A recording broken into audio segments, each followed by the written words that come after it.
Bonjour. Dans le cadre de la redynamisation de Benno Bokk Yakaar, renseigne Walfadjri, le président de la République a décidé d'allouer mensuellement une somme d'1 million de francs CFA à chaque parti de la coalition. Mais, avertit le journal, certains membres de la mouvance présidentielle n'ont pas encore reçu leur subvention, n'ont pas pour le moment confirmé l'information. Quoi qu'il en soit, indique mon confrère, Yonou Assane invite toutes les parties prenantes de Benno Bokk Yakaar à mettre les ressources du pays à la disposition de son vrai propriétaire et destinataire, à savoir le contribuable sénégalais, pour la satisfaction de ses besoins pressants et prioritaires. Faut pas en tout cas compter sur le régime de Macky Sall pour satisfaire les besoins des Sénégalais, semble dire Moussa Touré à la une de Direct Info. Un régime, selon l'ancien ministre de l'économie et des finances, caractérisé par son amateurisme et son incompétence. Il a aussi évoqué la cité d'émergence et la réfection du building administratif, des chantiers qui, selon lui, sur une fumée de corruption. Ensuite, Moussa Touré s'est prononcé sur la situation des industries chimiques du Sénégal, de la société africaine de raffinage, le coût de son SDE, la Sénélec. Rien de bon, regrette l'ancien patron de l'UEMOA, qui indique par ailleurs que le plan Sénégal émergent ne constitue nullement une vision. De toutes les façons, signale la Tribune, c'est le vide total autour du président de la République. Bien que la compétition électorale de 2017 reste encore éloignée avec l'application, Macky Sall a d'ores et déjà commencé sa préparation et soutient qu'il va conserver son titre étant donné qu'il n'a pas d'adversaire.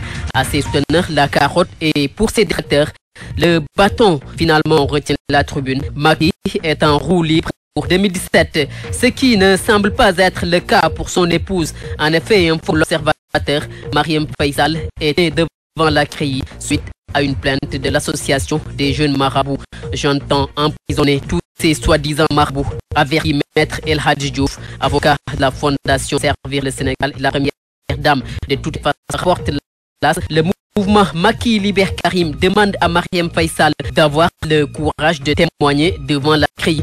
Pendant ce temps, suicide handicapé de Touba demande purement et simplement la dissolution des fondations Servir le Sénégal. Non, semble répondre la présidente de la République, qui rapporte la Tribune, soutient que la première dame entend à travers sa fondation servir le Sénégal et l'Afrique avec détermination. Se servir avec détermination semble être la principale préoccupation de certains responsables, en croire libération des personnes qui ont personnalités ont été recrutées au bureau opérationnel de suivi du plan Sénégal émergent. Parmi elles, précise le journal, l'épouse du secrétaire général du gouvernement, Abdou Latif Coulibaly. Et ce n'est que la face visible de l'iceberg, avertit mon confrère. En tout cas, pense des sources reprises par Libération, si on veut aider le président de la République, qui compte beaucoup sur le bureau opérationnel de suivi du plan Sénégal émergent, on doit faire les recrutements sur des objectifs et non sur des critères clientélistes.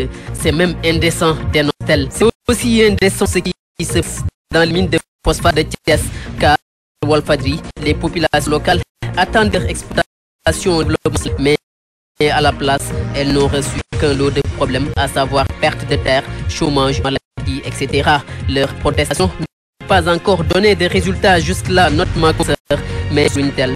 Les populations refusent de se résigner. Elles continuent à réclamer leur part des phosphates, renseigne la journaliste de Walfadjri.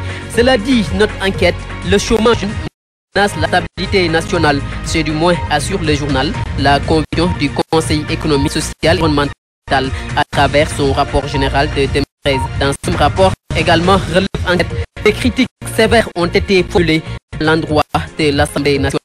Terminons par ce cas d'escroquerie et d'abus sexuels relaté par l'observateur. Le faux marabout, la banquière, les millions et le sexe, titre le cas. L'escroc, précise l'observateur, se faisait passer pour un petit-fils de Bagnas. Après avoir recruté la banquière puis couché avec elle à souhait, il tente d'abuser de sa petite sœur, informe le journal. Arrêté, il a été placé hier sous mandat de dépôt. Bonne lecture.